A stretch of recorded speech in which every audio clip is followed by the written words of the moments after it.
Hello hi നമസ്കാരം. എല്ലാവർക്കും സുഖമാണെന്ന് വിചാരിക്കുന്നു. ഓട്സ് കൊണ്ട് ഇങ്ങനെ ഒരു ക്രിസ്പി ദോശ കണ്ടോ, നല്ല മൊരായിരിക്കുന്ന ദോശ കണ്ടോ. ഇതെങ്ങനെയാണ് ഉണ്ടാക്കുന്നത് നോക്കിയാലോ. പോവാം നേരെ വീഡിയോയിലേക്ക്. ഒരു കപ്പ് റോൾഡ് ഓട്സ് കേട്ടോ. ഓട്സ് എടുക്കുമ്പം എപ്പോഴും റോൾഡ് ഓട്സ് തന്നെ എടുക്കാനായിട്ട് ശ്രദ്ധിക്കണം കേട്ടോ. ഇതിലേക്ക് അരക്കപ്പ് ഗോതമ്പ് മാവ് കേട്ടോ, മൈദമാവല്ല ഗോതമ്പ് മാവാണ്. എന്നിട്ട് ഇതിലേക്ക് ഒരു കപ്പ് വെള്ളം, എന്നിട്ട് ഇതൊന്ന് നന്നായിട്ട് മിക്സ് ചെയ്യുക. ഓട്സ് ഒന്ന് കുതിർന്ന് വരണം. ഒരു 10 മിനിറ്റ് ഒന്ന് റെസ്റ്റ് ചെയ്യാൻ വയ്ക്കാം. ഒരു മിക്സിയുടെ വലിയ ജാർ എടുത്തിട്ടുണ്ട്. അതിലേക്ക് നമ്മൾ ഈ മിക്സ് ചെയ്ത് വെച്ചേക്കുന്ന കൂട്ടം ഇട്ട് കൊടുക്കാം. ഇതിട്ട് കൊടുത്തിട്ടുണ്ട്. ഇതിലേക്ക് നമുക്ക് ഒരു അരക്കപ്പ് വെള്ളം ഈ പാത്രത്തിലൊന്ന് മിക്സ് ചെയ്യാം.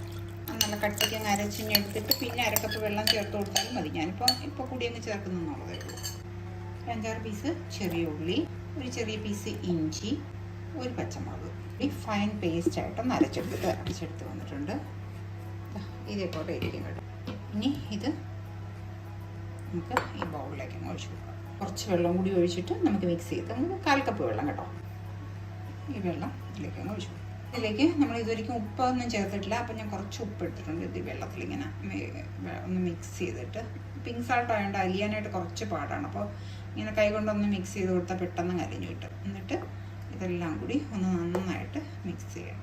ഇനിയിപ്പോൾ റെസ്റ്റ് ചെയ്യാനൊന്നും വെക്കേണ്ടതൊന്നും ആവശ്യമില്ല കേട്ടോ. എന്താ ഒരു ദോശത്തവ അടുപ്പത്ത് വെച്ചിട്ടുണ്ട്. നന്നായിട്ടൊന്ന് ചൂടായി വരണം കേട്ടോ. പക്ഷെ ഉണ്ടാക്കുന്ന പോലെ തന്നെ നമുക്ക് എത്ര മാവ് വേണമെന്ന് വെച്ചാൽ അതുപോലെ കോരി ഒഴിച്ച് ഉണ്ടാക്കുക. വെള്ളം കുറവാണെന്ന് തോന്നുകയാണെന്നുണ്ടെങ്കിൽ 1-2 ടേബിൾ സ്പൂൺ വെള്ളം ഒഴിച്ചു കൊടുക്കുക കേട്ടോ. കൂടുതൽ വെള്ളം, ഒരുപാട് വെള്ളം ഒഴിക്കാറുണ്ട് കേട്ടോ. ഹെൽത്തി ആയിട്ടുള്ള ദോശയാണ്. നല്ല ക്രിസ്പി ആയിട്ടുള്ള ദോശ കണ്ടോ റെഡി ആയിട്ടുണ്ട്. സാധാ ദോശ പോലെ തന്നെ ഇരിക്കും.